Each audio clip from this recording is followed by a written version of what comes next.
everybody. I know that I start every time by saying I'm really glad that I can welcome all of you, but tonight I'm especially happy because there are two elements that are not the way they normally, between brackets, are. First of all, we don't have just one speaker, but three speakers, and three speakers that have been connected to the BIAA and been working under the auspices of the BIAA for many years. So which shows that the BIAA has been active for quite a while and has been doing quite a lot of work in Turkey, first of all. Secondly, we have a group of PhD students from the HRC Northern Bridge Consortium here this week, and they are also in the audience. So the contingent, let me put it like that, of actual UK higher education institution connected scholars is rather larger than on normal days of lecture. So these are two special elements adding to the normally already nice occasions of lectures at the BIAA, in my opinion. So let me first briefly introduce the speakers. Those of you who sometimes also come to contemporary Turkey lectures know that we stole the setup of the evening from the contemporary Turkey lectures, because we have a speaker and afterwards a discussant. Now we have two speakers tonight, Professor Hugh Elton and Dr. Mark Jackson. Let me introduce them nicely in alphabetic order. So Professor Hugh Elton holds a PhD from Oxford University, but currently he teaches in the Department of Ancient Greek and Roman Studies at Trent University in Peterborough, or something like that, in Canada. But he's also taught at Rice University, in Trinity College, and Florida International University. However, most importantly, in my opinion, he's also my predecessor here as director of the BIAA. So Hugh was here between 2001 and 2006.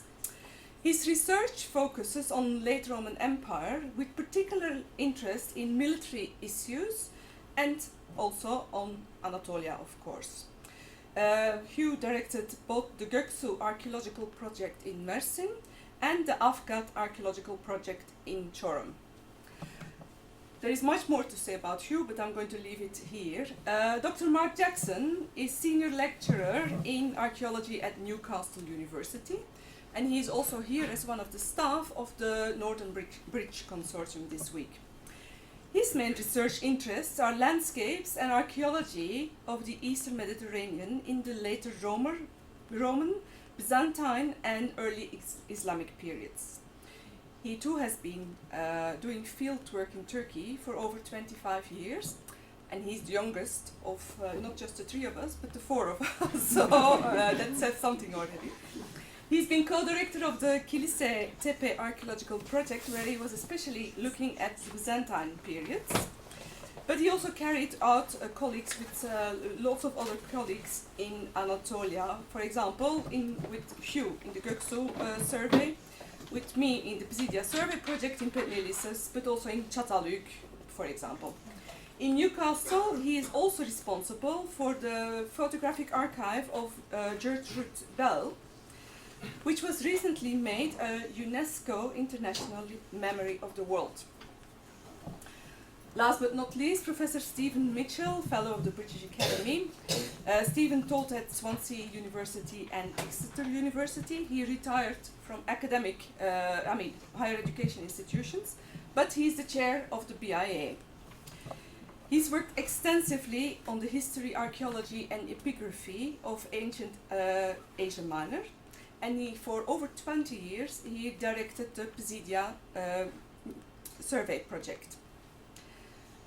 To his recent publications belong the Greek and Latin inscriptions of Ankara, which has actually volume 2, which is the later periods, which has been published in this year.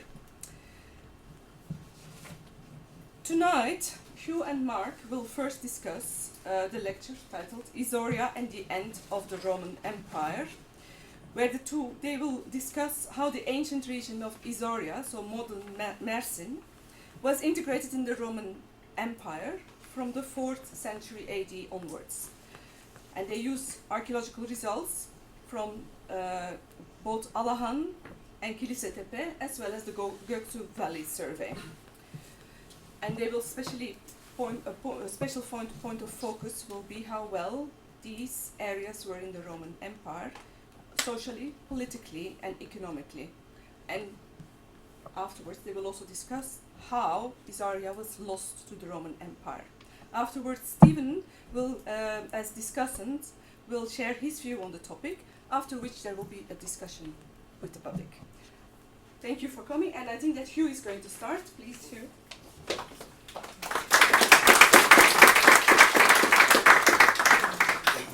Right, well, thank you very much, Lut. So a very nice introduction. It's always interesting to sort of hear what people choose out of your sort of CV. As you get older, your CV gets longer and longer, and it's sort of guessing games to what the elements people are going to pick to talk about.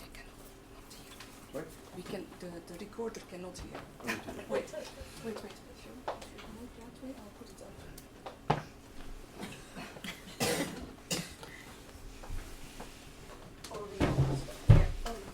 All right, is that technically okay? Mm-hmm. Okay, great. Right, so I shall then apologise for being hidden sort of from you behind the podium. So this is where I have to stand. So good. So thanks very much to Lut for the opportunity to speak here at the British Institute. It's all great to be back. But thanks also to all of the staff and my friends here for making me feel so welcome on this occasion, but also every other occasion when I've come back to the Institute and to Ankara and to Turkey. And this in many ways is my home from home, so I'm happy to be back here. So, Mark and I are going to talk about Isauria and the end of the Roman Empire. So we've talked loosely with one another about what we're going to do.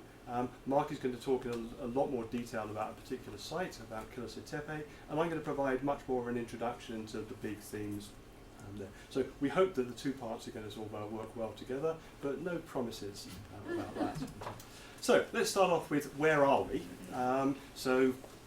Constantinople, modern Istanbul, and then we're down on the south coast of Anatolia, the area of Lycia to the west, Cilicia to the east, and we're the southern part of the Taurus Mountains, roughly north of Cyprus in that circle. I'm going to call it Isauria. Many people call it rough Cilicia. One of the reasons that I like to call it Isauria is that that's the name of a late Roman administrative unit. There is a province called Isauria. There's no administrative unit ever known as rough Cilicia. It's a geographical label applied to a space. And that gives a sense of some of the things I like to be thinking about when talking about human change over time, change over space. I'm thinking very much about how this Roman state works and what the impact of the Roman state is on the people in this space over time. And I'm going to start with a few things that people in the Roman Empire think they know about Isauria, and a few things that we know about Isauria. So Isaurians have a reputation in the late Roman world. They're a known quantity, and we can look at what our various authors are saying about them. We can see what Eunapius saying, describing them as most horrible, that fricor destitutus. Theodoret, that Isaurians carry off money and love gold. Yeah, this bandit stereotype that Zosimus is talking about in the later years of the 5th century. So they live in the mountains, and that's what we see in the Notitia Dignitatum page in the centre. And surrounding these mountains are a number of Roman military bases, these little castles that we can see in the foreground and in the background. And then hidden in the mountains, we can also see there are lots of wild beasts. And you can just see the back end on the right-hand side of a lion or a wolf or some other monster of some sort there. So these are the Isaurians, that they're rough, tough mountaineers, bandits. There. That's the way that we're often encouraged to think about the Isaurians. And lots of people come out of Isauria and then join the Roman state, and many of them, not surprisingly, become soldiers. And so we've got lots of Isaurian soldiers in the 4th century, but also in the 5th century and the 6th century AD. And because I'm particularly interested in the 5th century, I've selected 3 famous Isaurian soldiers. The first, Zeno, who serves as Magister Militum under the Emperor Theodosius. There's the second Zeno, who himself becomes emperor in 474 and rules down to 491. And then there's a companion, a friend of Zeno, a chap called Ilus. And we'll be and we're talking briefly about Ilus a little bit later today. So lots of soldiers coming out of this region, but it's important not to just fall for the stereotypes and to sort of see what else do we know about people coming out of this region. And every city in this Roman province has got a bishop. There are lots and lots of Isaurian bishops. Some of them write works that we still have today. So Basil of Seleucia write a number of sermons that we still have, very important in terms of 5th century ecclesiastical politics. In the early years of the 6th century, the Emperor Justin has to send a group of bishops to the west to negotiate with the Pope. One of those individuals is John of Claudiopolis, modern Mut. So this rough mountainous province full of bandits and mountaineers and soldiers is also producing very talented theologians, people who can represent the empire abroad. And we also find philosophers coming out of Isauria, and they're teaching and working and researching in Alexandria and in Athens. And then we find other people writing histories. So we have the stereotype, and there's some truth in the stereotype, but there's also lots of other things that we can think about with Isauria. It may be treated as backwards by many Romans, but that doesn't mean to say that it is necessarily backwards at all times in all places. Other things that we know about Isauria are that Michael Gough, one of Lut and myself's predecessor as Digital Institute Director, and Michael was director in 61 and 68. Michael worked at the famous ecclesiastical site of Alahan, and there's a picture of that on the bottom left. One of the things that Michael argued is that the Emperor Zeno, this Isaurian emperor, was responsible for the construction of the site in the late 5th century, and part of the argument for that is that the stone carving is of exceptional quality, and particularly the doorway on what's often called the Church of the Evangelist, which you see on the bottom right hand side. Nowadays lots of people would rather just call it the plainer West Church to distinguish it from the East Church, but Michael called it the Church of the Evangelists. He had a fairly tight dating, just the reign of Zeno. Nowadays we tend to think of a slightly longer construction history for the entire complex, running from the late 5th century into the early years of the 6th century. So, and taking it away from associating it directly with the emperor and associating it much more with a period of local construction. So Michael has argued for Zeno, I've argued against that, and I don't like to get involved in my own controversies, as it were, so other people can weigh in on whether I'm right or whether he's right here. Anyway, so Alahan, which many of you have probably been to, is the site that Michael worked on, and he was excavating. When I started the Göksu project, one of the objectives was to put a context around the famous sites at Alahan, and particularly to answer that question, why are such nice structures placed in the middle of a remote hillside in the middle of nowhere? So we'll come back to that theme again. Other things that we think we know about the Isaurians, there's a very famous article written by Cyril Mango in 66 about Isaurian builders, and Cyril points out that in the literary sources for the 6th century we find quite a lot of builders from Isauria involved in construction. But what is really interesting is if we expand the canvas a little bit and move away from Cyril's focus on the 6th century and say, what do we know about Isaurian builders in the 4th century and the 5th century, there we find they're absent from the literary sources. So I think it's important to say not just were Isaurians competent builders, but why do we find literary mentions of them in the 6th century and not in the 5th century or the 4th century? And occasionally colleagues start to say things like, well, the Isaurians come from the mountains and they're very proficient at working with limestone. And I think we have to sort of control ourselves with an argument like that, because there's a lot of limestone around in Anatolia, and I think there's no reason why people in Caria or Lycia or Syria or in fact Italy, Greece, anywhere else in the Roman Empire shouldn't be as proficient in terms of working limestone as the Isaurians. I don't think there's a natural advantage in these particular mountains. And there's certainly plenty of late 5th century construction in other parts of Anatolia and Syria that is extraordinarily impressive and much larger in scale than Alahan itself. And I got examples from Aphrodisias and Kalatsaman and Kalblozet on the screen. So I think we need to look for other explanations, and there I sort of start thinking politically that at the end of the 5th century there are a series of huge wars in Isauria that produce a large number of Isaurian refugees. We also find lots of monks in Syria and Palestine in the 6th century that we don't find earlier, and that's something that is a low-cost, unskilled sort of opportunity for people.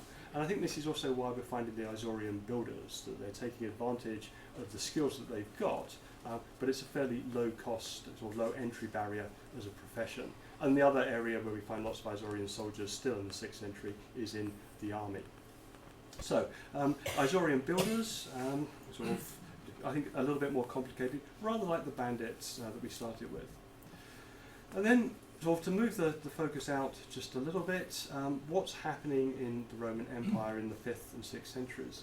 And one of the things that Mark and I did agree we wanted to spend more of our time on was talking about the countryside. And one of the phenomena for the 5th and 6th centuries in the Eastern Mediterranean is an expansion of rural settlement into areas that have not been intensely settled before. And so, again, if you're familiar with the Isaurian topography, you may have been to the villages of Karakabakla and Ashukale in the lowlands, and these have got nice Christian structures, but very little in the way of earlier material in them, and some very nice large houses. Bosak Adasa, where Gunda Vrindiola has been working recently, uninhabited earlier, has Christian settlement on it. And then we have Kilise Tepe, which has Hellenistic, but almost no early Roman, and then a much larger late Roman settlement. So we've got marginal territory that wasn't occupied intensively in the Hellenistic or early Roman period, that is occupied in the later Roman period, and this is probably the result of there being an increase in the population. There is a caveat to that I'll come back to, however. And then just a couple of urban things to be talking about. In terms of connectivities, we find there's a lot of trade between Cilicia and Isauria and the rest of the Roman Empire. And so we've got lots of these late Roman I amphorae that come from, amongst other places, the city of Sebasti, modern Ayash. They're being produced there in northern Syria and along the sort of coast of Anatolia up as far as Antalya, and also out of Cyprus. They contain various products, wine, as well as olive oil. So we often find these in the field. You see me and Mark sort of having fun posing with one of these a few years ago. But we also find evidence in other forms of the whole sort of exchange process taking place. And on the bottom right we have an inscription from Abydos that talks about the rate of taxing imports to Constantinople in the late 5th or early 6th century. There are discussions about exactly what the date is. But this also gives advantageous rates to Cilicians for importing these goods into the capital. So I think we need to start connecting these large production facilities for late Roman I amphorae that we find all the way along the coast with greater market opportunities provided by this law, and we could discuss who promulgates it and why. But we're seeing these links that take place between the countryside that produces the oil and the wine, and then the material is moved to the city where we've got industrial production, and then it's sailed to the large market of Constantinople. And if we had more detailed inscriptions from Antioch, we'd probably also see material moved to Antioch for distribution there in the big cities. So from that general stuff, we can sort of move and focus a little bit more on the work that I did in the Göksu Valley. So the survey area we have is roughly in that circle in the map on the right. This was a project supported by the British Institute at Ankara, so thanks very much to them for the financial support to make it happen. And what we were doing was looking at changes in settlement distribution, communication patterns, and subsistence strategies over time. So those are the three themes that were driving us as we looked at the region. I just thought it's sort of, I'm up here talking, and in one sense it is my project as director, And the whole point of producing projects is to do presentations and to produce data, and that's that little sort of graphic in the middle. But the whole thing is done by a huge team of people who have to work together to achieve this aim. So on the bottom left, there's a much younger version of me and my colleague Jim Newhart, the co-director from the College of Charleston. There's a number of very, very effective field operators on the top. Lale Özgenel from Metu, Gürkan Mustafa Olu from Zonguldak, and Mark Jackson from Newcastle. And then we also have the undergraduate students who did all the bulk of the field walking. These are the people who get fried out there. So thank you very much to all of them for making the work that I've done today possible. So just a couple of highlights, things to think with. When people say, what did you find in the Göksu survey? One of the main things we like to talk about is the discovery of a small city at Alahan. And so we've got fortification walls, top left, that we didn't know were there. A lot of interesting pottery from the late Roman period, including a number of nice cooking pots.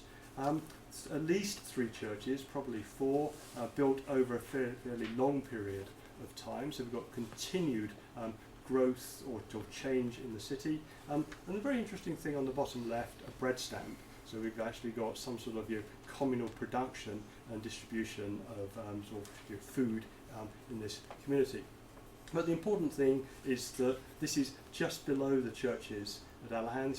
The city lies underneath the modern village.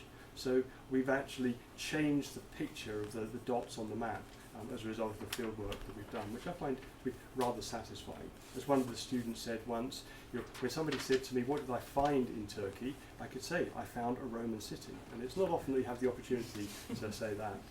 So that's one thing that we were able to do. It's a small city, and let's be very clear about that, but I think it's very confident it is a city.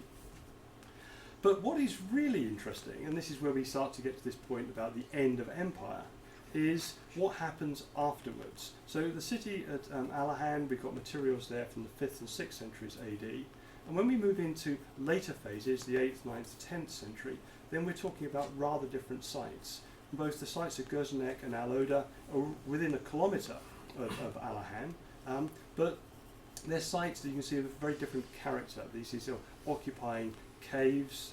Sometimes the caves are tidied up. And we've got little bits of stonework from the late Roman period onwards at Gözenek, lots of frescoes and bits of mosaic at Aloda, but they are basically holes tunnelled into the cliff. These are very difficult places to reach, and gives a sense of the security environment that people felt they needed to live in at this period. Some of these places may have been used by monks. We have the life of Gregory of the Decapolis, who's an 8th or 9th century monk who lives in a cave at one point in his career. So I imagine that he would have lived in something like Gözenek. So the big issue really for me in the end of the empire is how do we go from this very prosperous Eastern Mediterranean with lots and lots of late Roman structures into the Byzantine world? Is the population actually getting significantly smaller, or is it simply that our evidence is changing? So that's the theme that we're sort of thinking about. You can see if you look at the number of identifiable sherds that we had in the Göksu survey, that there's a massive drop-off between the late Roman material and the Byzantine material. But I think we also need to be very, very cautious with how we interpret that. And one of the things about the late Roman period is that a lot of the ceramics are much more identifiable, much more easily identifiable than they are in other periods. The population may be larger, but we have a very efficient distribution sort of set of mechanics. And we often find it easier to find late Roman structures in the environment because they're built out of concrete and or mortar rubble plus concrete. And we've got a process in which Christian churches are inserted into almost every community in the Gosu Valley and other parts of Anatolia. There simply are more late Roman sites that we can find easily, and then we're collecting more material from them. So there are all sorts of unconscious biases, I think, that we're putting in here. So that 778 to 13 is not a true reflection of anything except the vagaries of our collection strategies. If we open the sort of scale a little bit more and start looking about South Anatolia as a whole, which is something that I sort of covered in a paper in the volume on the left published earlier this year, then we get a sense of there is a drop-off, but it's sort of somewhat different in different projects. And to some extent, we often explain this by saying, well, Sagalassus is a city, and sort of Pisidia is more prosperous than Isauria. Kianii in Lycia, it's coastal as well. So we start to explain what's going on. What I think is really exciting is looking at the Bulvarı line at the top, and that's another British Institute project directed by Jim Coulton. And there the ceramicists took a very, very different approach and decided that they ought to be able to put a date on every sherd that they found in the project. So when they actually focus on identifying everything, we get a much more even distribution of material over time.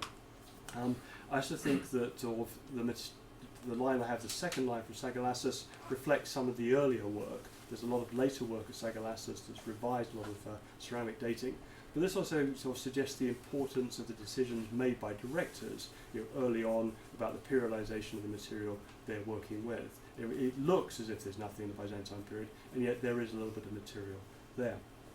We can attempt to sort of nuance what's going on with the graph at the bottom, which tells us a number of different stories depending what we want to read out of it. But common to all of them is that, except Bulvarı, is that the period after the Roman Empire is a lot less visible archaeologically than the one before. And we need to explain that in some fashion. And then what I want to do, just to sort of close up, is talk a little bit about some of the explanations that people use for what happens at the end of the empire, and then I'll hand over to Mark, who will talk in more detail about Kilise Tepe. So, the book in the centre, The Fate of Rome by Kyle Harper, has been very popular in the sense that lots and lots of people have read it and have talked about it. And Harper is quite concerned, I think, to talk about the impact of climate, to talk about the impact of disease, and talk about the impact of natural events like the dark event of 536. So he's actually removing all human agency from the way that we think about the Roman Empire. It's sort of close to deterministic in the sense that the empire is weakened drastically by these natural factors. And there are various responses to that. On the right we have something from science suggesting why 536 was the worst year to be alive.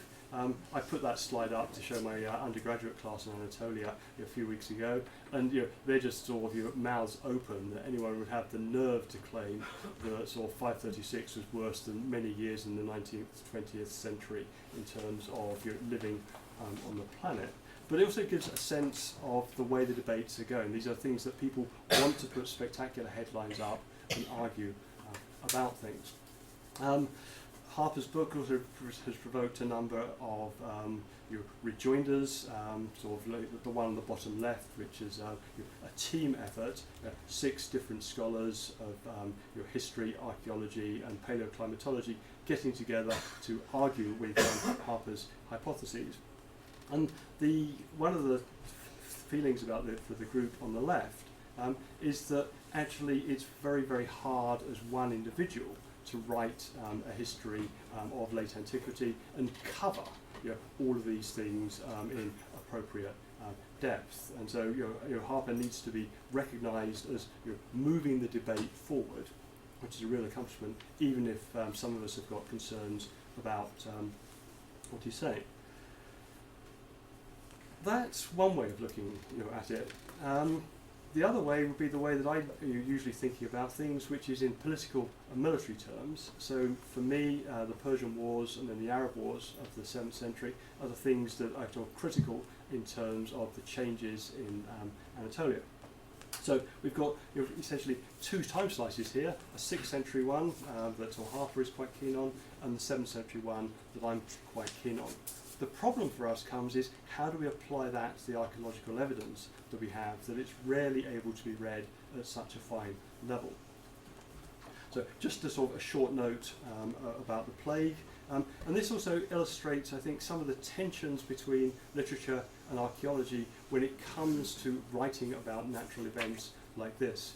If we look at what the texts that we have from the 6th century say, then the plague is an absolutely awful thing. It should see some sort of archaeological impact. And this is where the volume that Ine Jacobs and I edited this year is quite interesting, is that it shows very little perceptible change in the archaeology between the early and the late 6th century. So that's sort of a feeling that perhaps the maximalist arguments of Harper are a little bit overblown. And I was quite sort of relieved to read the article by Lee Mordecai and Merle Eisenberg in Past and Present that came out this summer, because that's also a very minimalist reading of the Justinianic plague. So there's lots of controversy about these sorts of issues. So it may be that natural factors are really important in the end of the empire, but in the Isaurian countryside, where we've got a much less dense occupation, I think sort of somewhat less of an issue than it would be in Antakya or in Antioch or Constantinople. And then finally, this thing about climate change. We're sort of getting used to the idea that we have a phase that's usually labelled as the Beishahir occupation phase, in which we can see in the pollen record the cereals, the vines and the olives, this Mediterranean triad of crops that characterises the Greco-Roman world. And this phase comes to an end, and this is frequently associated with the end of the Roman Empire.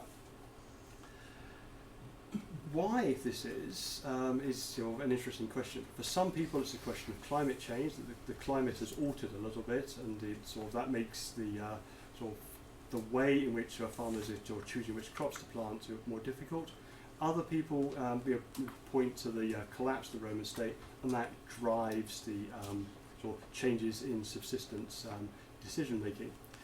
One of the problems with this is that although there are a number of sites, and you can see those roughly in the middle of the table, that cease in the late 6th to 7th century, there are also sites that sort of lose the BOP pattern earlier on, and there are sites that continue the BOP pattern later on. So I think it's a little bit more complicated than people want to sort of think about. And as I think this may be my final slide, this little question of what do the pollen cores represent?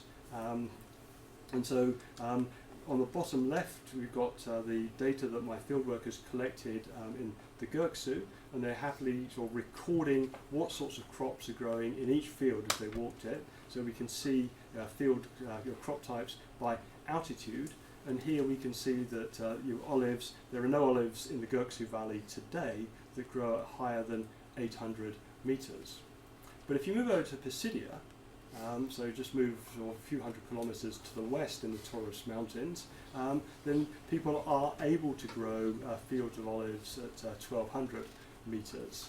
So now this makes our sort of decision making much more complicated. Is it climate change, or is it human sort of decisions about what to grow that are really an issue? And what is also a problem is what does the pollen that's in the pollen cores that we have from the past, what does that represent? Is it actually representing plantations, or is it representing wind-blown pollen? And that needs an awful lot of modern work on understanding how you make a pollen signature. And that's the work that's being carried out in a new project by Warren Eastwood from Birmingham and Chetin Schenkel from Isparta on the bottom right there. So I believe that I'm handing it over to Mark at this point, but thank you very much for your attention.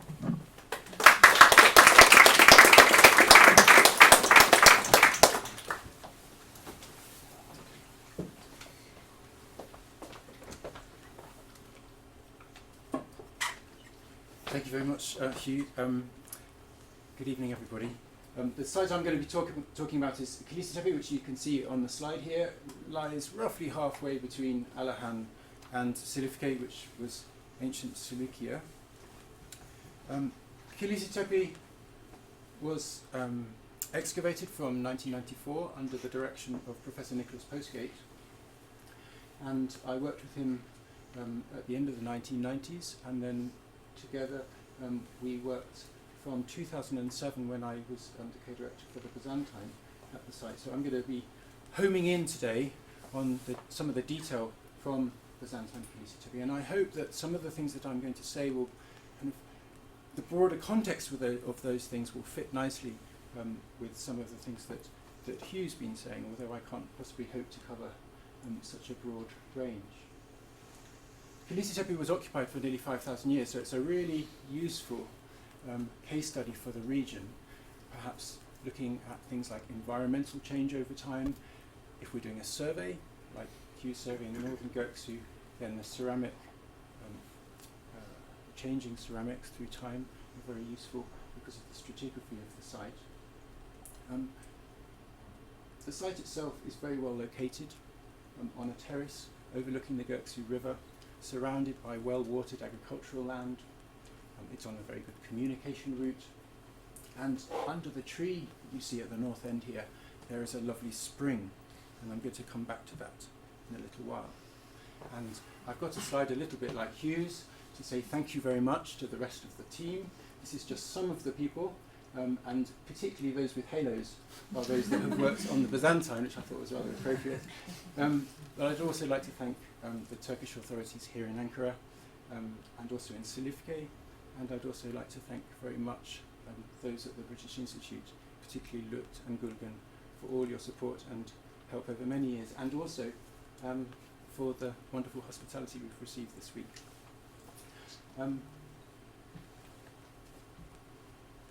So here's a map, here's a plan of the church which I drew at the end of the 1998 season. And as you can see, it's a typical kind of early Byzantine basilica, but at some point towards the end of the Roman period, it was raised to its foundations. So when we excavated it, it was just below the topsoil at foundation level. In fact, those are what remains of the capstones of the foundation in the apse. And then, probably in the 12th or the 13th century, a small, where's that? A small church was built over it. So sometime between the end of the Roman period and the 12th century, that huge basilica was completely removed and was no longer standing, so that the other one could be built on top of it. But when we went back in 2007, one of my objectives was to look at the settlement that lay around that site. One of the problems with looking at monumental architecture is you might have the date when a building was constructed, you might know that at some point it has been demolished, but how do you understand the continuity between those periods? And I thought that looking at the houses would be particularly useful. I'm going to look at these two little case studies, these rooms located here, and we'll look at some of the archaeological evidence that we had from those. And then I want to look very briefly at the spring at the north end of the mound as we try and make sense of it. Now you might be thinking, having looked at Hugh's lovely photograph of Alahan, that this site isn't a typical Byzantine site. It's certainly not a typical site excavated by Byzantinists.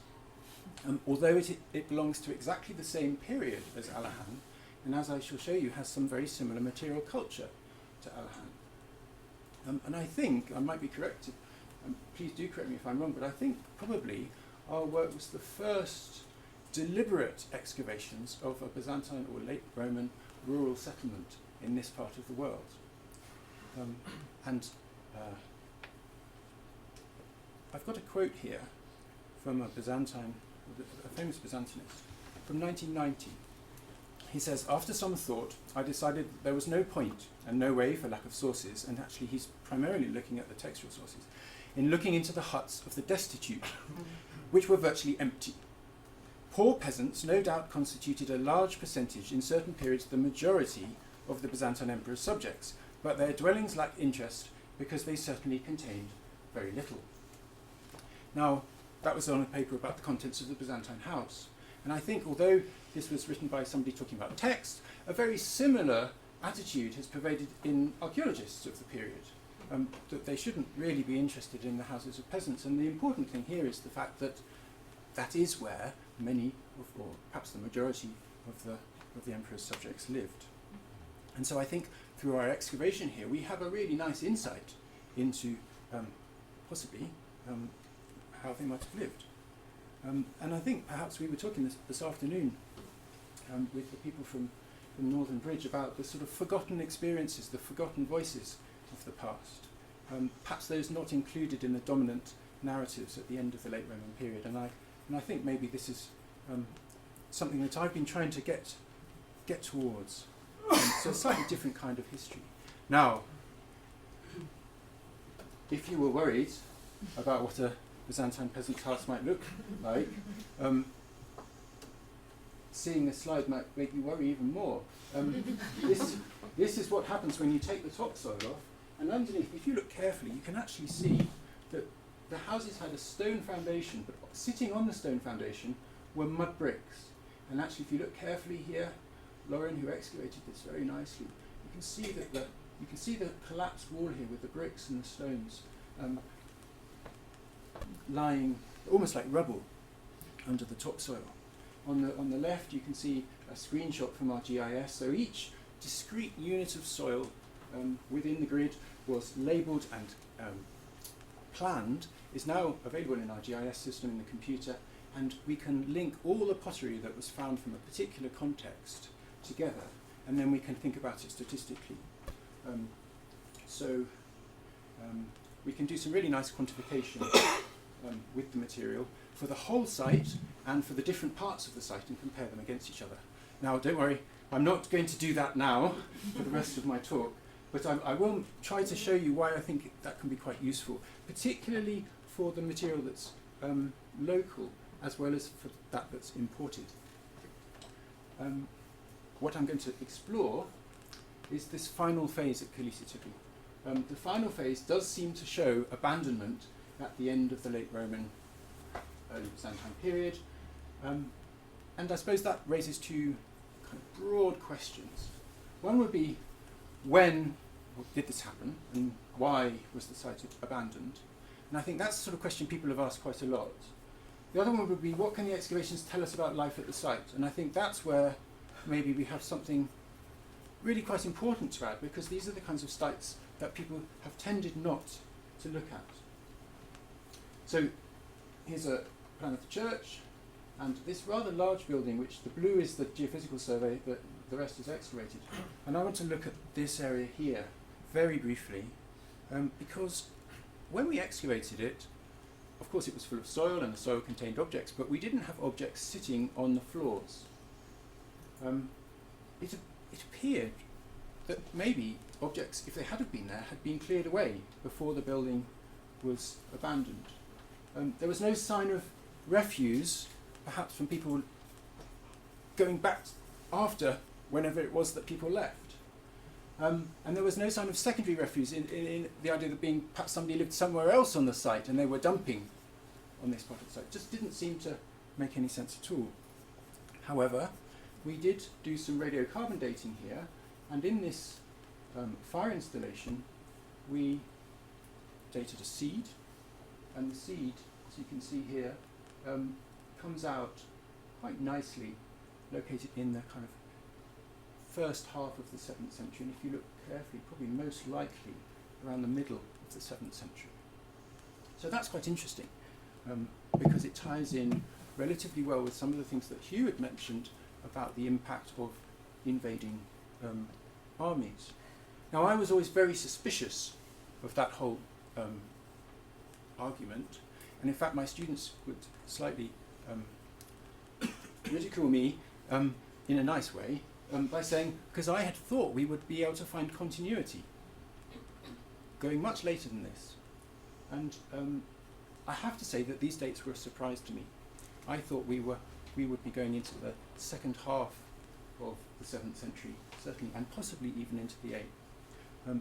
I'm not going to spend the whole talk talking about dating, but I do think it's important to mention these things because they represent important boundaries for our discussion. So I'm going to talk about two rooms, this one and this one. This is the first one. If you notice, you can see that there was a doorway here and steps down into the room. There's a paved area here.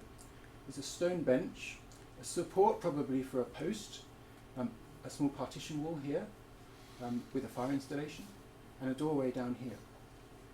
So it's a nice little room, probably a house with separate sections in it, that was part of this domestic settlement. This is the fire installation in detail. You can see that it has a low ridge behind the fireplace, and perhaps a ledge on either side of the fire itself. And I suppose one of the things I'd like to do is to try to put the people back into a place like this.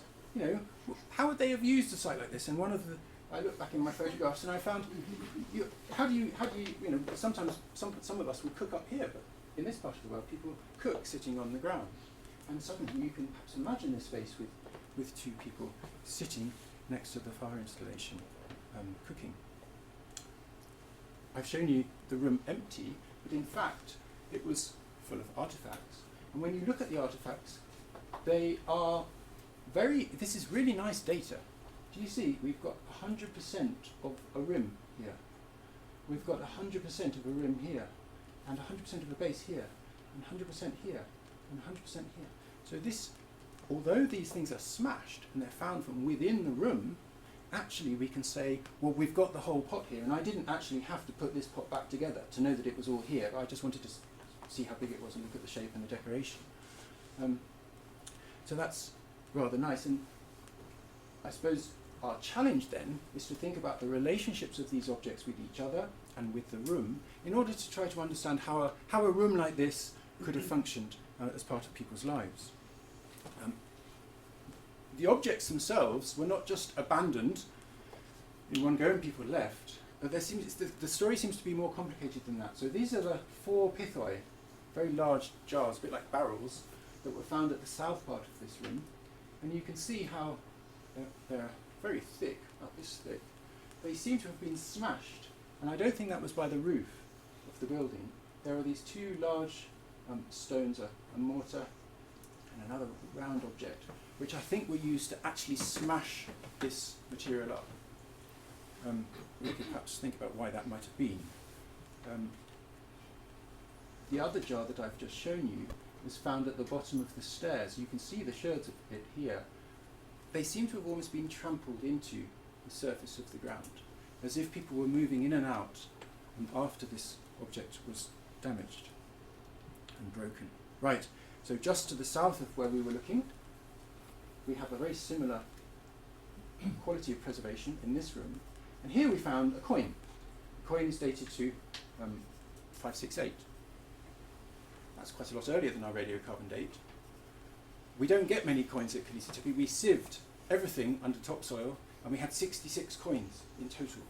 So it's not a site where you get a lot of coins, even when you sieve. Fortunately, though, we had another coin from this context, which was 30 years later. So the terminus post quem just jumped by 30 years because we found another coin, which we don't find many of here.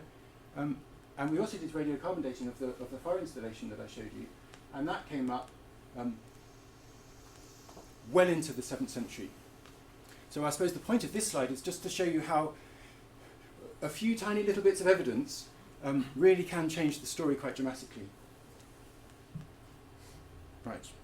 So that's the first part of my talk. In the second half of my talk, I want to think about some of these objects and what they can tell us about the site itself at this time. So we have rooms full of objects that seem to come from the very end of the late Roman period at this particular site. Jars like this one with its painted fish. And this is the quote that I want to think about. This is from Karl Nappert. He says, "Artifacts ought to be considered, wherever possible, in the context of bodily conducts and gestures, and these within the setting of face-to-face social interactions." So we want to look at these objects in a little bit more detail. So let's have a look at the second room that I was going to show you, which is full of material culture. Very similar level of preservation. We have large storage jars. We have one of these amphitheaters. In fact, I think this is the one that Hugh's holding. So we have one late Roman worn amphora that comes up from the coast. So this is a really nice example of trade. But I quickly ran the stats this morning, and these represent about 2% of the pottery from all of the pottery from the site. Okay. So this is the kind of very recognisable late Roman amphora that you might find on a survey, and you instantly know exactly what it is. Notice that there's no red slipware here at all. In fact, red slipware is way less than 1% of the material at the site. The vast majority is locally made coarsewares, and some of that is rather nice. This is a sort of a jar, and this material represents almost 25% of the material at the site, 10 times as much as those amphorae. So, in addressing some of the points that Hugh was mentioning about what we pick up on surveys, we tend to pick up on surveys things like red slipwares and late Roman 1 amphoras, because they're easily recognisable and they're traded over very long distances. What's much more difficult for people looking at pottery, and I was one of those people that looked at the pottery from the Göksu, is to recognise some of the coarsewares, which is why we really need to study the coarsewares and to think about them. And so a really detailed study of a site like Kilise Tepe is really important. And I think it's interesting, isn't it, that most of the archaeological sites that we excavate are cities. Cities have huge amounts of material. How do you deal with loads of material? Well, you tend to focus on the stuff that's easier to work with, which tends to be the finer material, which tends to come from the classical world. If that's no longer being traded at the end of the classical, or the end of the late Roman period, then, as Hugh was mentioning, the picture might be artificial. The picture of a kind of drop-off might be artificially emphasised. Right. So let's have a look at this pot. What else can we do? This is a beautiful pot with painted decoration, an incised cross on the shoulder. Vessels and their decoration served to shape the people who made and used them, as well as being shaped by them. So what do these objects do? Let's think about these pots for a bit. We have many different vessels like this at Kilise Tepe. I told you nearly 25% of the assemblage. Beautiful decorated material. They have a domed base. They have ribbing on the shoulders. They have a horizontal handle on the sides of the shoulders. The decoration is usually just below the neck. They have a vertical neck, and as you see on the far end, a vertical handle. So this is a jar for pouring water, but it's also a jar for carrying water on your head. That's what these side handles are for. So this is if you like, a head pot. And of course, head loading, I've seen people in Ankara this week carrying simits or other things on their heads. All over the world, this is a very practical way of carrying heavy objects. And I've purposely picked these photographs because I think they're particularly beautiful. The boundary between the person and the pot, I think, is blurred. The object acts on the body. It actually acts on the human form, as we'll see in a minute. Not just by affecting their posture and the silhouette that's cast onto the ground, affecting their shadow, it also affects on the person because these very heavy loads actually cause a lot of trauma to the body over long periods of time. And I did a little bit of ethnographic work and found that in East and Southern Africa, people carry between 20 and almost 80% of their own body weight on their heads. The mean average in South Africa was 41%. I thought that was very striking. But these vessels for carrying water, they're not just for display in the home. I excavated them in people's houses. But they didn't spend their lives in people's houses. They were made for movement as embodied objects. There are the necessary, frequent, regular but conspicuous journeys to get water every day that structure time. This is an occasion to venture into public space. That could be fraught with all kinds of issues. The water collection is communal, it's social. These jars are often gendered objects. And so when we think about the spring at Kilise Tepe, I've got this nice quote from Dubule. She talks about the cold, clear, health-giving water from springs giving a settlement part of its identity might make that settlement renowned. Well, it's, I think, no wonder that we've got a settlement at Kilise Tepe for 5,000 years. One of the reasons was the supply of water.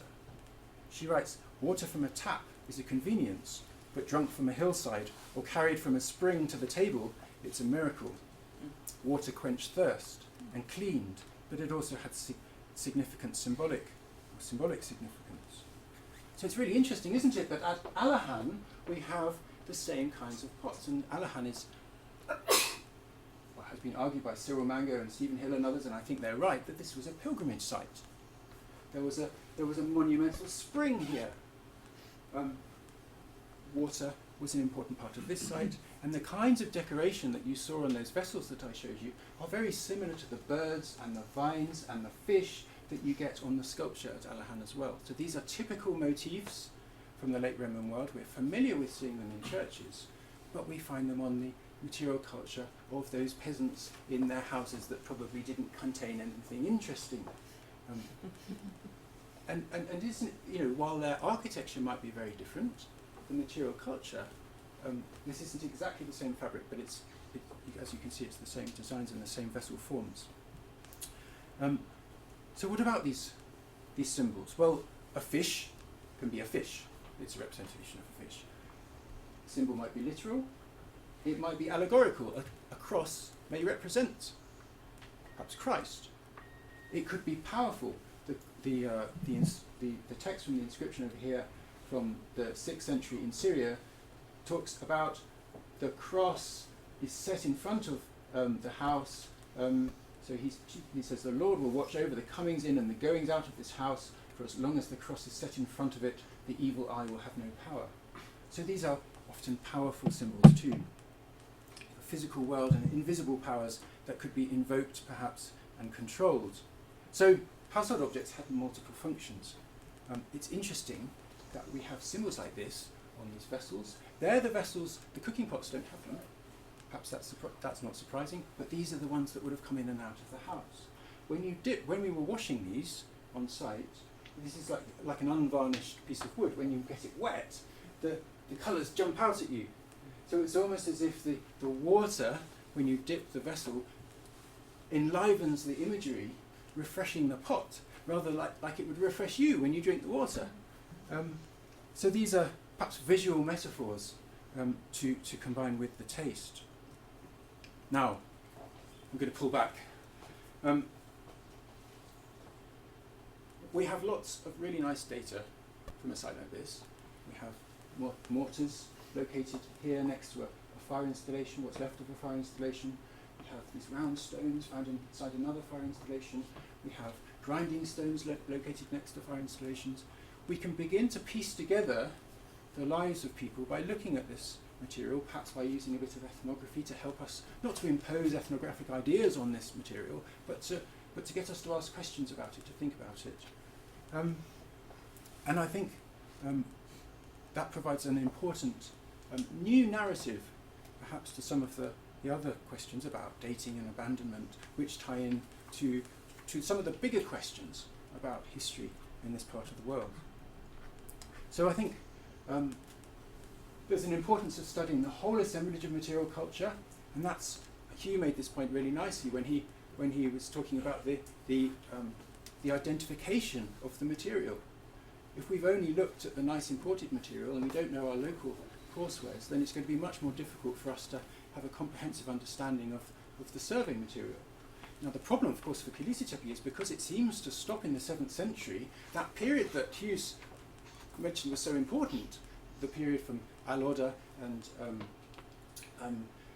the sort of 8th and 9th centuries, we don't have the stratified material from this excavated site in order to be able to inform on that local assemblage during that difficult period. So perhaps we need more excavations of those other sites that will give us that chronological resolution. So it's important for understanding survey data in rural landscapes, particularly the coursewares, because I think that'll help to flatten out that curve, rather like Hugh was saying was going on with the Bulvarı survey. But I think also, by focusing on some of this material, it helps us to tell new stories about past lives. And I think one of the things I might have done was to look at the imports of the late Roman 1 amphorae and other amphorae, and I hope to be able to do that in our final publication to show where the trade contacts are around the world. But actually, we would be focusing on a very small proportion of the entire assemblage if we were to do that. And that seems strange when vessels like this seem to be much more representative of the assemblage as a whole. So I think that this is important that we should look at everything. On the left, but I'd like to think that we can use the archaeology to offer other stories, other kinds of interpretation that perhaps are better uses of the archaeology than just simply trying to kind of fit it to this narrative, which of course is also important. I think there's a danger of extrapolating from micro to macro, so we've lost perhaps settlement at Kilise Tepe, but perhaps they just moved on the other side of the river, perhaps they moved up the hill. Well, that would be an important thing to know, and that's where these surveys are so important. Perhaps there was a local shift. Of course, there's this topic of the difference between the local and the imported material culture. The problem of reconciling the material, the environmental and the historical evidence, they've all got different resolutions. We worked really hard to get our archaeological dating down, but we're still in a sort of 50-year window, whereas the historians are working almost to a year or a day. So we're working with different kinds of data sets, and I think we need to play to the different strengths. And I think one of those strengths for the archaeology is to think about these different kinds of stories to tell, and to think about life as well as continuity and change. I think that's my last slide, and this is the final one. Thank you.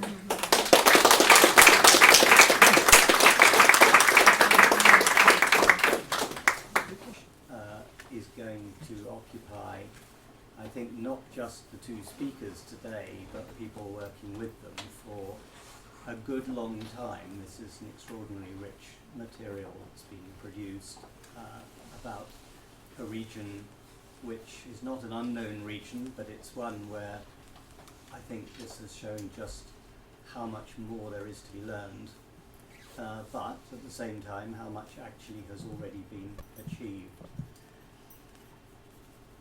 So, I think I would take two lessons that I felt I sort of lifted out of the two papers. And the first was from Hugh's paper, a broader view, but still going down into a very, very valuable and important sort of detailed probes into some of the theoretical approaches that have been brought to questions of the end of the Roman Empire. And I suppose the point is that the Isauria, or the rough Cilicia that he's been looking at, and Mark as well, is part of the Roman Empire. It is connected. It is, we can't, as it were, look at the fate of an individual site or a region, or whether that fate was determined by, I don't know, human decision making or external influences, whether environmental or hostile, without taking account of the fact that this was part of a much larger system, and that those systems are interrelated, at least at the time that he's looking at. Now, when that time finishes is obviously, as you've seen, there's a sort of a blurring of the end boundary. We can't really be sure.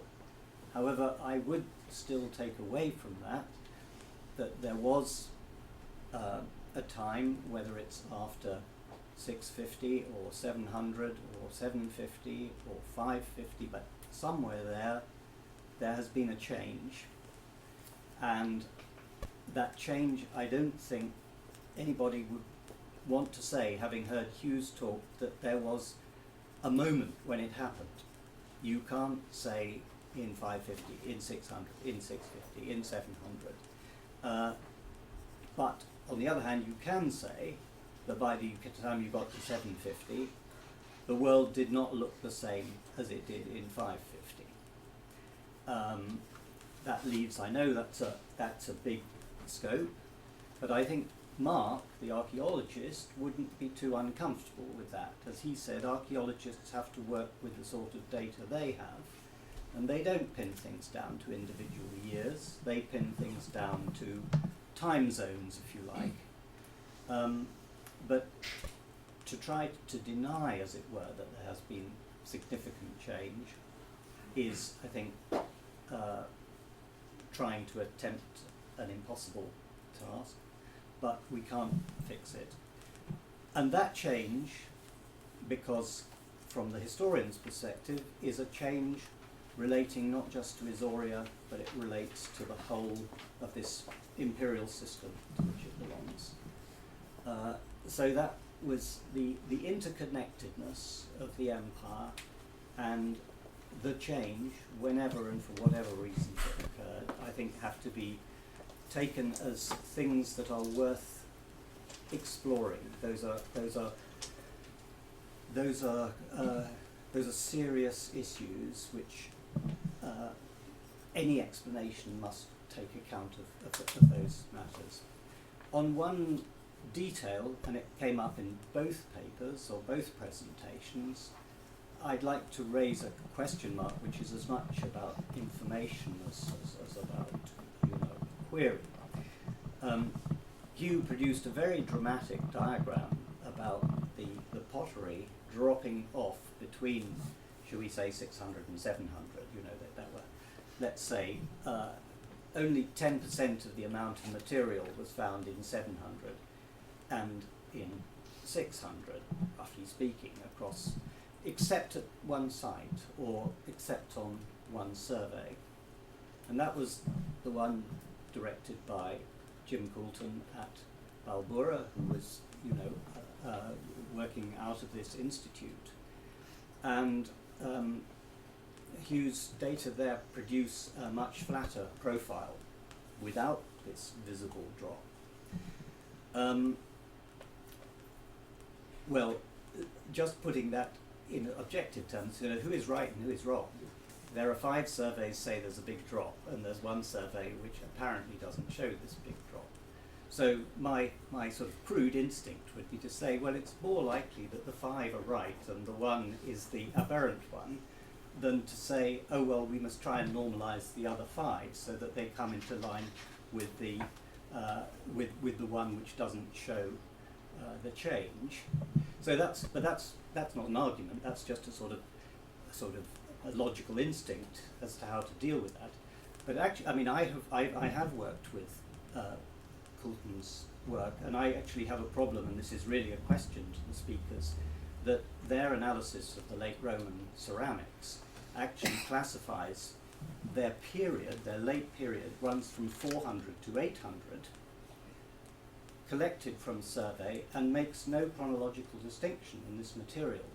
So I'm unclear how it's possible from that to generate a chronological distribution which actually doesn't recognize change in that period, because as far as the analysis is concerned on my reading, everything in the 400 to 800 period, which covers the critical centuries as far as we're concerned, was all put in the same chronological basket. So that's a rather technical argument which will go by people who are not interested in the in the details, but I think that's something that has to be addressed. Jim Coulton's chronology, the chronological categories used, were by and large not the same as those used by other researchers, and until we're making sure we're comparing like with like, you can't really generate a pattern that's similar. So that's just a factual point. But I think we have to deal with the problem of change. We have to deal with the problem of change, not expecting it to happen all at once, but to happen cumulatively, maybe with ups and downs over a long period. And Hugh showed us that we have to deal with both interconnected causation, but also an interconnected world, and what happens in Constantinople did affect what happened in Isauria and vice versa. Moving to Mark's presentation, my takeaway from that is please look at the people, which is exactly what he did. You know, you dig, an archaeologist excavates an area which is hardly bigger than this room, maybe twice the size. I don't know, the entire excavated area at the top of Kilise Tepe was perhaps double the size of this room that we're sitting in. I don't know. A little bit more, but I'm just sort of approximating. So we're not talking about, you know, a vast area. You know, you can walk across it in 5 seconds, or if you hurry.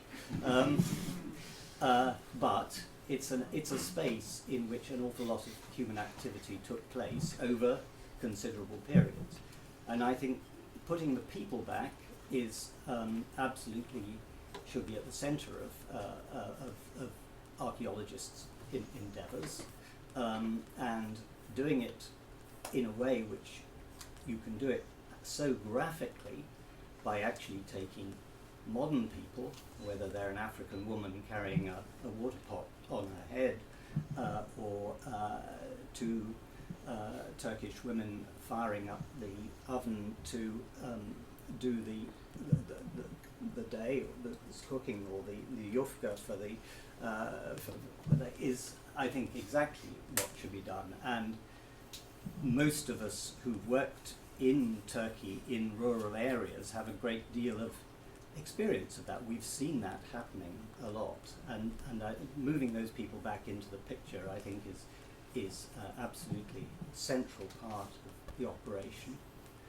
And then I think Mark's other point was really important, that archaeologists shouldn't try to answer questions which their material is not going to supply convincing answers to. If an archaeologist goes around saying whether I can prove that the site was abandoned in 618 or 619 or something is an absurdity, and it's not part of good method. But on the other hand, the question, what is going on in this place, is a very pertinent question. What is going on, and with what? What people were living there, what were they doing, and what were the resources they had, the material, to live the lives that they did. And I think that question can't answer the huge questions about the fall of the Roman Empire in itself, but it can take us some way towards it. Mark has probably already told us the extent to which his imagined family, or women, probably women, in those houses were aware of their connections to a wider world. They knew that they were using pottery which carried a symbolic communication system through the crosses, the decoration, which fitted with a Christian worldview, which was a very pronounced Christian worldview, which we know about from the literature and the culture of the later Roman Empire. So he can culturally situate those people. They're not just people doing things in a random way, they're people doing things which fit in with a cultural continuity and connectedness,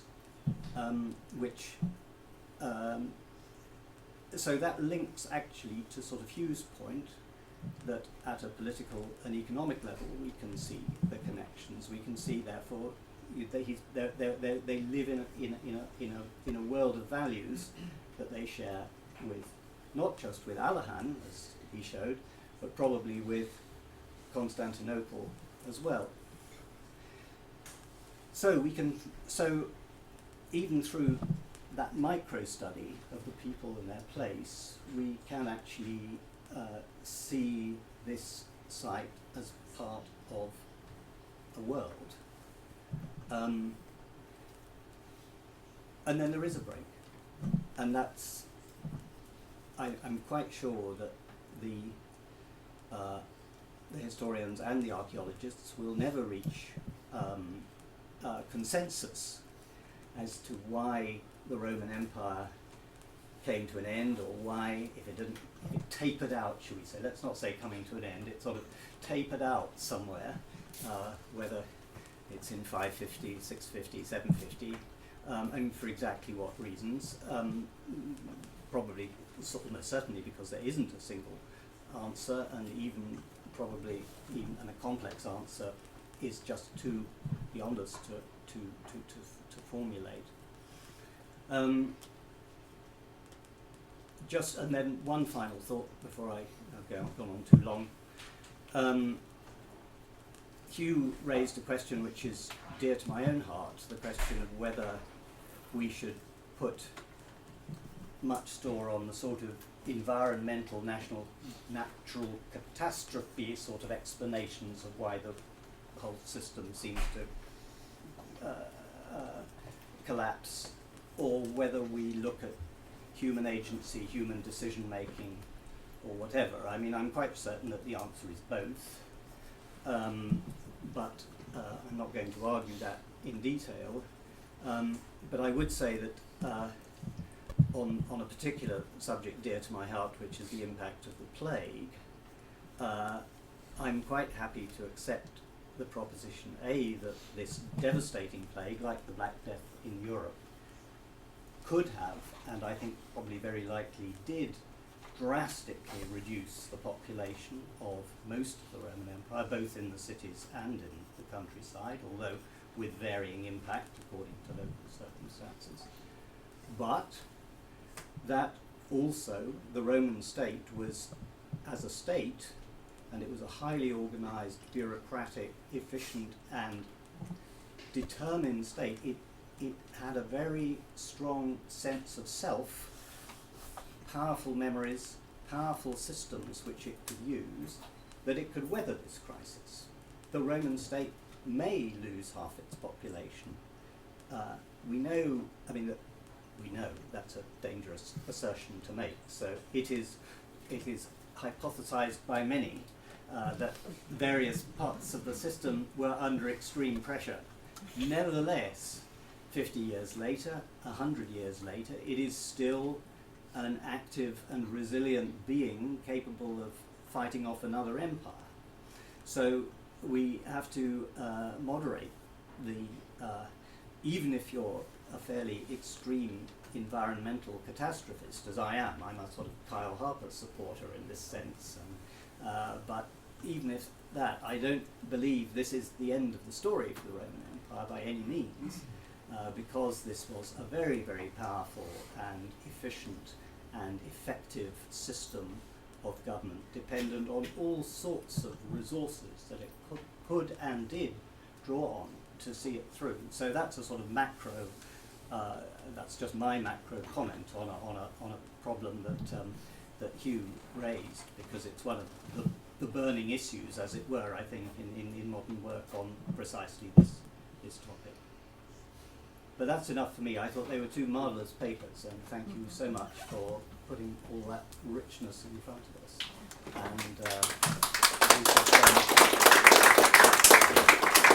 And I suppose I should moderate questions or comments from the audience.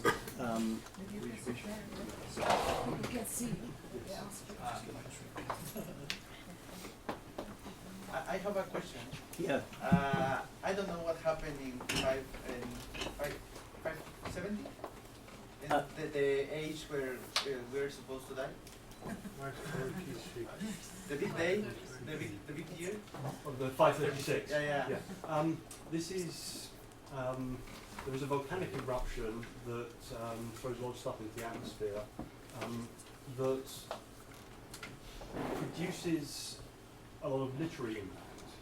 And you can see across the empire, you have people talking about the different weather patterns. What one thinks the impact of that on the ground varies an awful lot. According to whether you want to take the maximalist perspective, as Harper likes to do. I'm quite attracted by one line in the chronicler who says that the sun didn't shine very well this year, and the grape harvest wasn't very good. So it's a question of what sort of emphasis you want to sort of place on this. And I think we sort of, the way that Stephen was describing things just now is a very good example of we all have different emphases. We all focus on different things, and it doesn't mean that Harper is wrong or that I'm right. It means that we are emphasising different things in terms of our worldview. So 536 for lots of people isn't very much, and for other people is huge. Yeah. So does that help a little bit with the? Yes. The event is sort of, I mean, in modern times, the comparanda is with the Krakatoa explosion in 1878 or whatever it was, which is sort of reasonably well documented, the physical effects. But of course, we're still here today, so whether that was worse or better. So, yeah. On a similar line, an eruption is dramatic and sudden. I mean, it has a before and after. It's not prolonged. It happens. And in the last item of Mark's, timeline was 726, the eruption in Thera, Santorini, and I'm wondering what kind of evidence you have in the framework of the interconnectedness in the Mediterranean with that happening. Do we have literary evidence or other kinds of evidence of how that? So it's a continuation of the 536 question. The 726, do we have evidence? Yeah, there's art historical evidence of the cloud in the sky in documents from Constantinople. It's written about in texts. It's probably recognizable on archaeological sites through I think tephra. you have to speak up. Sorry, it's probably so there's art historical evidence, there's textual evidence, and there's also probably tephra from the sky that would have fallen down. Whether archaeologists have been able to identify it or not, but that would be very interesting because the 8th century is a period, as we discussed, which is very poorly understood. We have one of the reasons why those curves drop off is that when people are doing their archaeological surveys, it's actually very difficult. If you said to the person looking at the pottery at the beginning, what does your late Roman pottery look like? They could tell you. And then if you said, what does your 8th and 9th century pottery look like? It would be much more difficult. So to have a nice tephra layer within your stratigraphy might be very useful if you knew what date it was.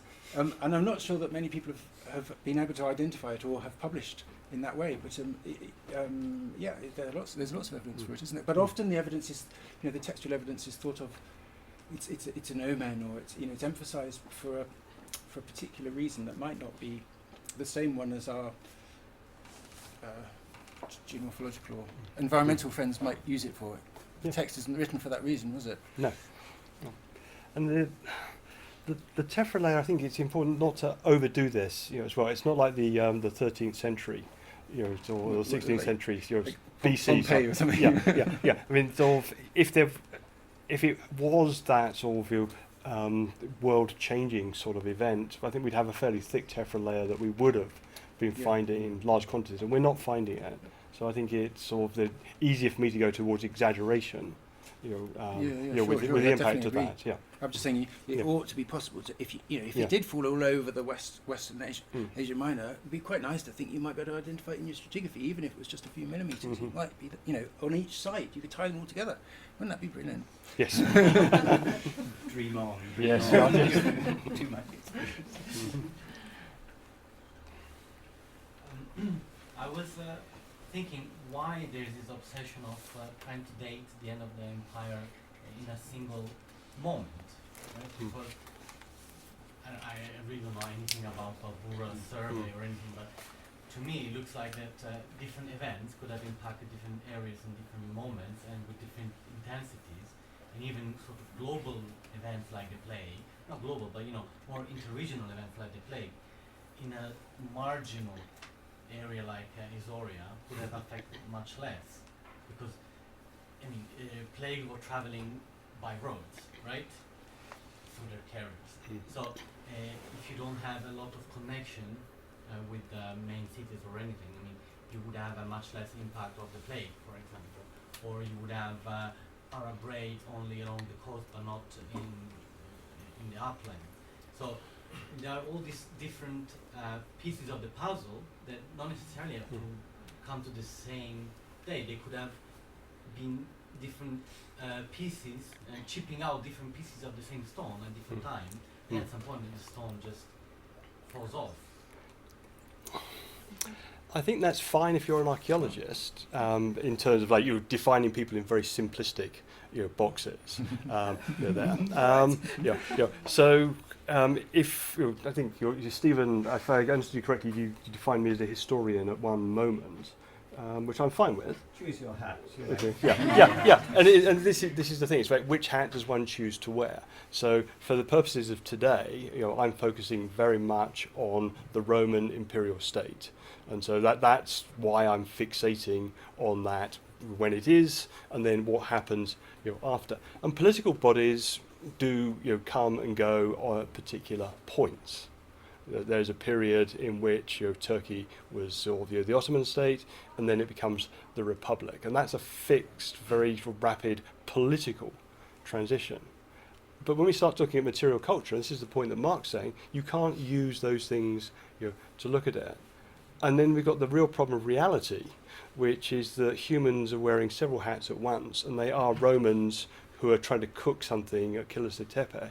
And how do they fit all those things together? So I'm obsessing about those things because I'm really interested in the Roman imperial state. Can I borrow your sort of book? Yes, it's your book. It's your book. Right, it's your book too. I wanted to show the audience that Hugh has written a splendid book. Yes, so I mean, I've very recently, just published this book about the late Roman state. And so those are the things that are very much in my sort of mind about this. And if I'd given the same talk perhaps 10 years ago, before I started writing that book, I'd probably be sounding a lot more like Mark. There. So I think, Explain what you mean. Focusing a lot more on processes, the sorts of points that Michaela's making, rather than about sort of political structures. I mean, I think... No, let somebody else. Yeah. I mean, do you want to respond? Because I'm sort of putting you in a box now, which I guess I shouldn't be doing. Well, I think I would agree in the sense that every place something different is happening. So what I've done is shown you what happened at Kilise Tepe, which surprising to me, seems to come to an end. Now, what I'm trying to say is, I found myself in this world where people have written about this period, people like Clive Foss and others have written, and they've got this narrative, and I can tell that people are going to want to fit this data to that narrative. And what I'm trying to say is that's far too simplistic. It may be true, but it may be just one site, and something half a mile away or 3 kilometres away might be doing something different. It's a jigsaw piece. And we need more jigsaw pieces. We need the surveys. We need to put it all together. So, I mean, I don't know. The other thing is, in terms of the state is very good at things like moving resources around. Things like late Roman 1 amphorae to the army, or corn from North Africa that comes, and with it perhaps comes red slipware. Okay. Now, what is it that archaeologists use to identify things on surveys? You've got things like the very recognisable amphorae that are traded all over the Mediterranean, the red slitware plates that are traded all over. Now, it may be that they're quite close. They're not just the things that interest archaeologists, they're also the things that are quite closely connected with the state. It may all change at the same moment, but if you use those sources as your data and then they disappear, then you've had the whole rug pulled out from underneath you. And what those graphs from so the Balboa graph is really interesting, because the reason it goes through to 800 is because Pamela Armstrong has redated the late Roman red slip form 9 later. So that whole thing just jumps. That line just goes from 700 AD, from say 650 right the way through potentially to 800. So you can just fill up the gap. You can fill up the graph just by redating a piece of pottery. She may be right, she may not be right, but that's one of the reasons why there's a difference. What concerns me, as somebody who's looked at lots of survey pottery, is what you don't see in those graphs is all the bits of pottery that were unidentifiable. If you saw those numbers as a percentage of the total, there might be a huge number of sherds that are unidentifiable, which may completely change the graph. But we couldn't identify them. And the ones that we can identify are all those ones that are really characteristic of the late Roman period. So I don't know if I'm still in the box, but I mean I'm very concerned with this fitting of the archaeology to a pre-existing historical narrative, or using the archaeology to explain the gaps in the history. You know, they're different things, and you get a specialist looking at the material, the textual sources, and you'll be getting a different story from the archaeology. But you also need to understand that there are limitations with both sets of. And sometimes I think we look at these graphs and we think that they're fact, and they're not. They're interpretation, very much. Even right down to the point where the student can see the red ones, and a big red plate breaks up into lots of pieces. So there's more of them. Can I tell them about the locals in the Göksu that you identified? I don't know. Yeah. So one day Mark comes in at Alahan, and he says, "You're going to have to talk to the students." And I said, "Yeah, why?" You've got to be quite cautious about listening to what the ceramicists will say at times. Yeah. And he says handles. He says either the kids are picking up too many handles, or we've got some really interesting pottery forms with everything with lots of handles, or there's a bunch of 8-armed people around here. And it's this sort of thing. These sausages that you see, the handles, the kids see them really easily, and they sort of pick them up, and there's this over-representation of those coming in, and that's obviously a selectivity bias is a real problem. Whereas the period, we don't know what the courseware looked like later on, but identifying late Roman cooking pots and those twisty rope handles and those big pithos handles, really easy to pick those up, which is why the Göksu sort of late Roman numbers are huge. But we can't do that for most other periods. I couldn't do that for Hellenistic pithoi. So you could do it for Iron Age pots, very square rims. But it's sort of every period, some we know more about the stuff than others. I mean, perhaps for those who are not archaeologists or not sort of practicing field archaeologists, it's worth emphasising just how critically valuable those two rooms that Mark has excavated are, in the sense that those are, let's not say untouched deposits, but there you have a room with, as near as damn it, it's clear that these vessels were in use in that room. You know exactly how many vessels there were, where they were, and that's the sort of very, very top quality data. Whereas if you go around and just pick up bits of pottery at random, or that haven't been thrown on a rubbish dump or scattered on the fields or whatever, you enter all this labyrinth of statistical problems, sampling problems, in undetected biases in collecting, which make that material much, much harder to handle and to interpret, but at the same time much more sort of, in a sense, less revealing. So to have those 2 or 3 rooms with that material it may look just like 16 square meters somewhere in southern Anatolia, but those are a pretty important 16 square meters because of that particular good fortune that what's preserved there. And you don't get that by any means on every archaeological site that you dig. And sort of brings home, these looks very modest, just a few bits of mud brick and broken stone and so forth. But, in fact, that was gold dust. Very valuable. Any more comments, questions? No, Michaela, you've had yours. Mark, I mean, you said there is trace evidence of purposefully broken marble vessels. On the other hand, you have sherds tramped into the soil.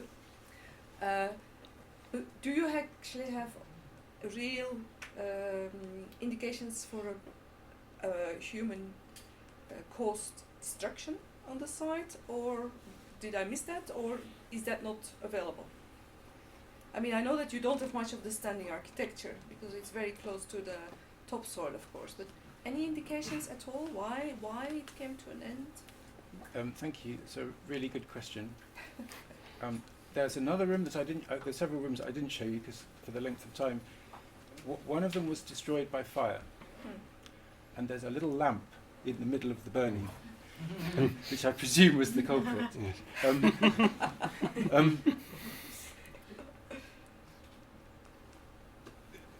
The use of the idea of abandonment is quite problematic. There's a famous paper by Schiffer called the Pompeii premise, about the Pompeii premise, and saying that all sites are not little Pompeiis. You know, you don't just sort of have the whole thing frozen in time. And I suppose one of the reasons why I was keen to look at those kind of things was to think, well, was it just abandoned, or was there, if we look carefully, you know, if people did leave, is there an evidence of people going back?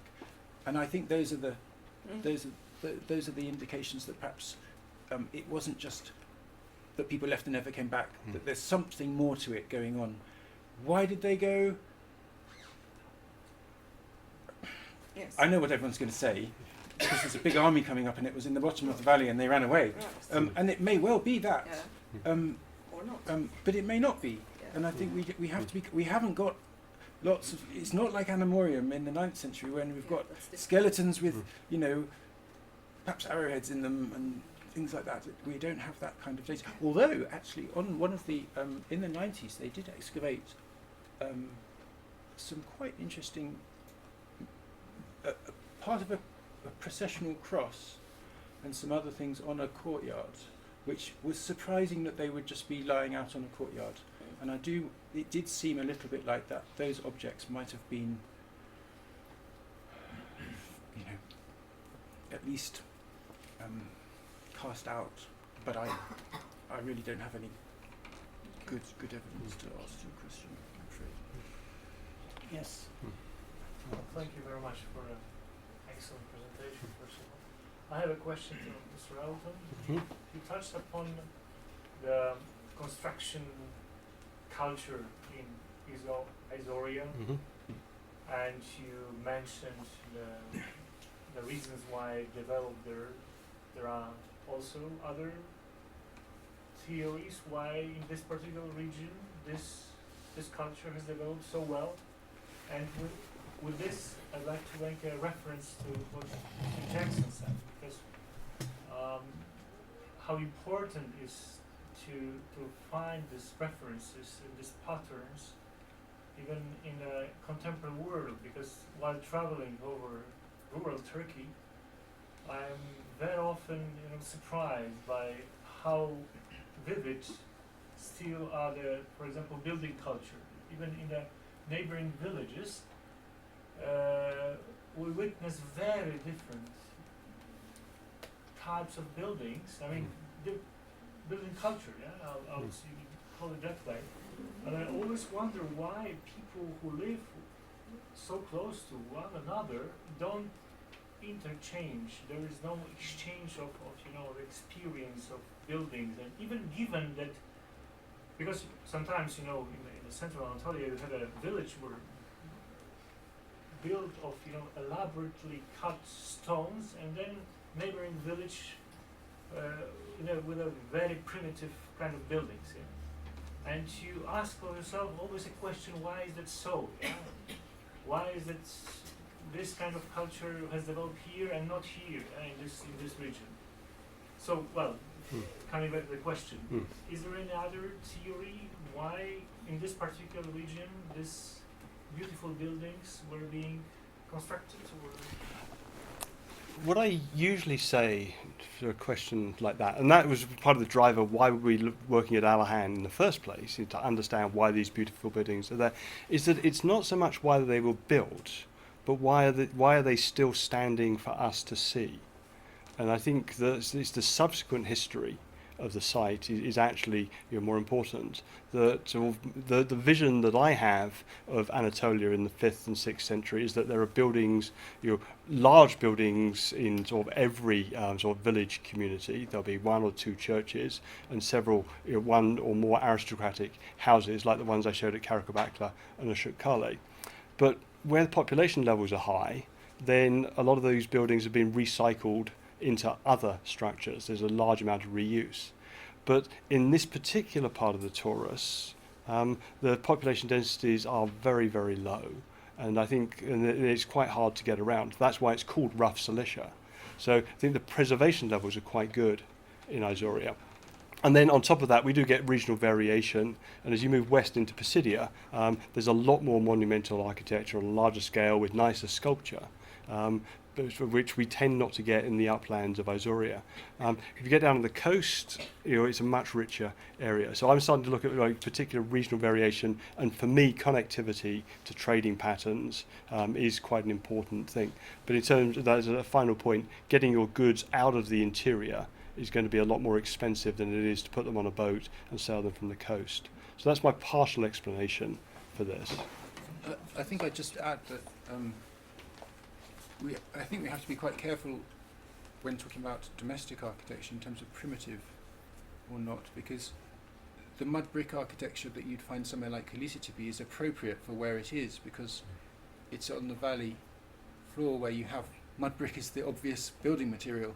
But in the mountainous areas where you have a lot of limestone, then it makes sense to build out of limestone, and that's why you have a mound at Kilise Tepe. So I think to some extent it's what's appropriate for that local place. Well, I meant really neighboring villages, like 1 kilometer away, one from another. So, and with such a distinctive differences in a bigger countries.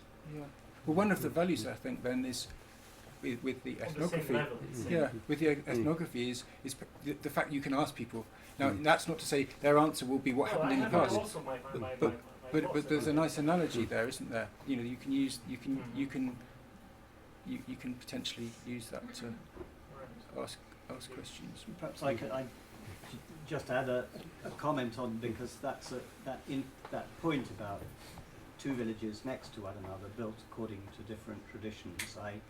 I haven't got an answer to it, but I've spent many enjoyable hours last winter reading a book which I claimed to have read earlier in my life, but had only done so superficially, and I've now read it really properly, and it's one of the most spectacularly good bits of fieldwork that was ever done in Anatolia, in southern Anatolia, not by an archaeologist but by a geographer.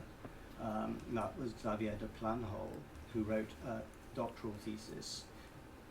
At the age of 21 to 24, he spent 3 years travelling in what we call Pamphylia and Pisidia, the Antalya, Burdur, Sparta region, on horseback, and he went everywhere and he talked to everybody he could, and he wrote an extraordinarily detailed, rather overwritten, the French is very elaborate linguistically, and it could have been said maybe in 200 pages, not 600, but every word is worth reading. And on this particular point, he's got typologies of the villages, the different materials they use, the different types of village, the difference, for instance, in the Burdur region where they have, the flat-roofed mud brick timber structures, moving south to the more heavily used of stone. It's not just about the availability of building materials.